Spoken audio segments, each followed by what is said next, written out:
I'm Craven Moses and this is the Rike R1.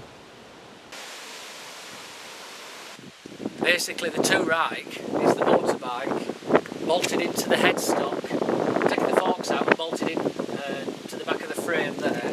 It's got some brackets at the back that fasten to the chassis, the frame of the bike, and then there's 4 radius arms that come down to where the foot pegs are, and they're adjustable so that you can track the bike up to get everything square when it's in situ. Basically it's 90% of the bike, it's all there. You've just removed the forks, you move the handlebar controls or the switch gear and the clocks down to the front, the ignition switch, and then chop the wiring harness, extend it and then plug it back into the original wiring harness, and that's the wiring more or less taken care of.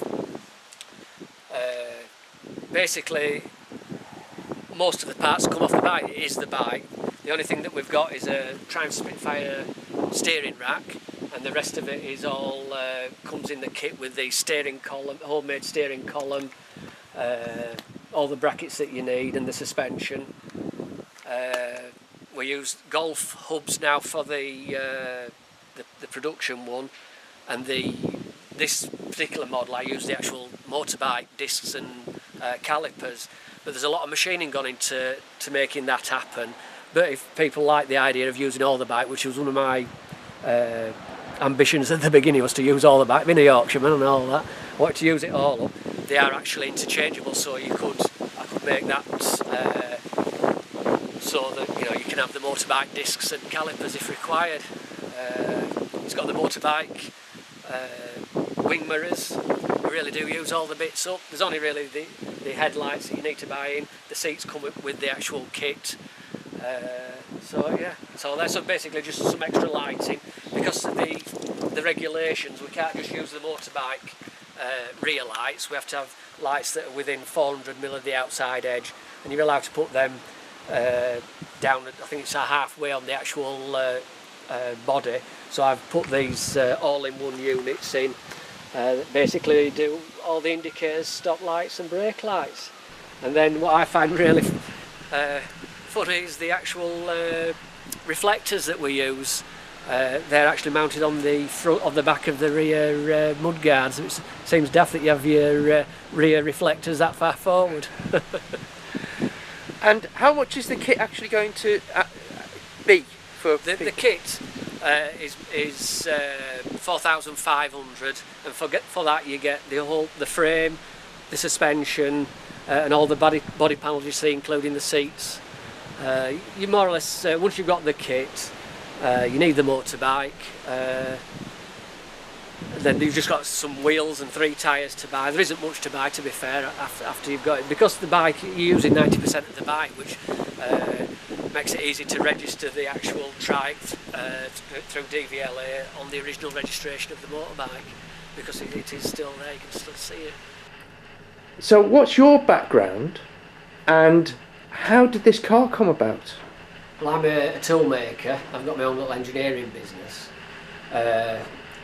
and basically I've got kids are growing up and I've got a bit more free time, and it's just a culmination of all the skills that you acquire from being young right up to present day, and that's it really. It's just a case of I had the time mainly, and then it was just a case of designing a car for myself.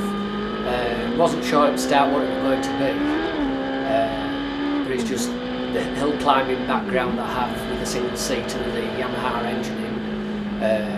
I just knew it needed to be lightweight, and it was designed from a clean piece of paper really, front up sort of thing. After seeing 1 or 2 cars,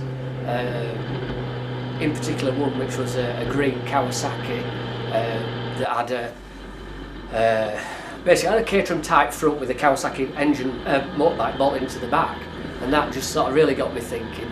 And the fact that using open diffs like my racing car has with the chain drive, it's never really a good engineered thing for anything that's going to do any mileage. It's sort of like high maintenance. So just going to 3 wheels made it all simpler, and it also made it lightweight. You put a lot of weight out, so that's the way I went forward with it. So it was a it was a pure case of logic. Yeah. Well, you just start, you know, when you're working out what you're going to do. Yeah, I was looking at sort of like Westfields and Caterhams. I want to make one of them from scratch because I thought I could make a good one of those. But with no disrespect, you know, there's lots of them about, you know, and I just wanted something different, really. So, did you just get a load of tubes and start bending, or how did you go into the design? Was it sort of a paper exercise or a physical exercise? Well, basically, I just really, I know the pitfalls of starting a project and just starting to make it, just going into your garage and making it.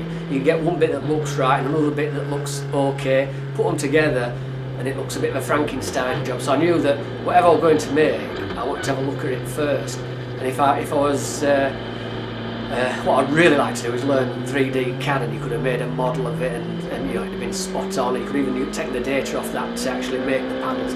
But being an old-fashioned sort of guy, I made the model. Yeah, this is the 10th scale model. Got a model bike, 10th scale, and this is 4mm rod, and basically that represents 40mm or 1.5" diameter on tube on the 2 Rike.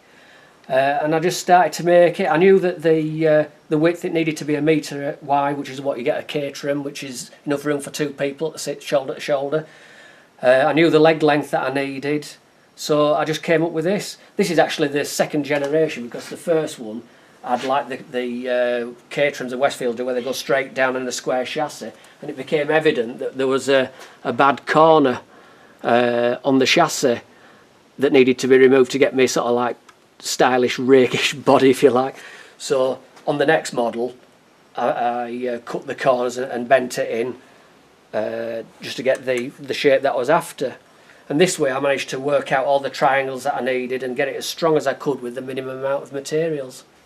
Yeah, from the prototype, which was designed for me, my dimensions, it's got fixed pedals, and so realistically this is a car for me. Because I've made all the mouldings, it's easy for me to make some more, and people have been encouraging me to make more, so I started to look at making the production type or size.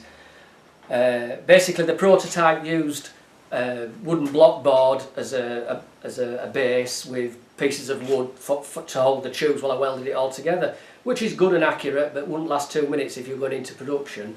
So from there I've changed the chassis to make it a longer wheelbase than this, and it's also got an adjustable foot box. So what I've done is I've had a laser cut bed with these square holes, and then I use these yokes that are all identical, and that's what holds the tubes. And because it's all laser cut, it's absolutely spot on accurate. And then it just makes it easy for once all the pipes and tubes are in, we can buzz it all up and know that it's right and it's repeatable and it's going to be the same again next time, sort of thing. It's all cold drawn seamless tubes, this motorsport spec material. Yeah, it's all top quality stuff. Mainly because I sort of like designed it to be the ultimate 3-wheeler. So, and I've carried on, and to be honest, this type of material doesn't, well, it costs a little bit more than the electric welded seam tube, but if anybody's making any cars at home, please don't use it, because it's just not up to it, you know, and it doesn't, this stuff, it is a bit more expensive, but, you know, the electric welded stuff, don't use it. The prototype, or my first one-off, everything was cut by hand, so it took a lot of time to make, but the beauty of laser cut parts is once you've got your dimensions and drawings, it's all repeatable. So these parts here are just laser cut parts, then just spot welded on with in a jig, and so it just makes it a lot more economical to make a cost-effective frame. So all the suspension, all this I cut out by hand on the original, now is all laser cut and repeatable. And this is the adjustable, I mean this one's just in process, but this is how I'm getting away with the adjustable foot box. It's basically the pedals move backwards and forwards, and then you just shorten these arms. And the actual setup is for the master cylinders. It'll actually take 3 master cylinders, two cylinders for the brakes and 1 for the hydraulic clutch, or in the case of the R1 it has a cable clutch, but you could, if you use a different bike or you wanted to change it to hydraulic clutch, put an hydraulic master cylinder in there and run it onto there and it'd actuate the same. So I've tried to think around all the scenarios for what people might use it for, so that there's no welding for them to do, they can just bolt bits and pieces in. One of the first principles that I wanted to achieve with the 2 Rike was to use the radiator in the standard place that it is on the bike. And sort of in like a 2-year build, I didn't know whether or not I'd be able to get enough air from underneath the car or not. So it was always going to be a bit of a gamble, but what the heck, if it hadn't worked, I would just have to have a radiator at the front of the car.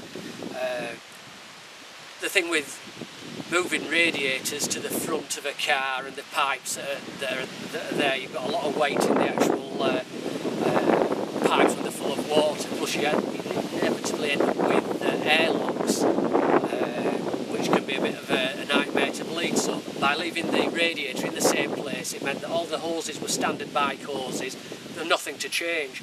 So the gamble, and the gamble's paid off. It actually it gets more than enough air in from underneath the trike. I've got a little adjust on the prototype. I've got a little adjustable flap, so I can vary the amount of air that goes into the actual radiator. But on the production ones, to be honest, it cools that well that I'll probably just end up with a fixed one. There's no real need to get an adjustable one. But that was one of the ideas that worked well for me.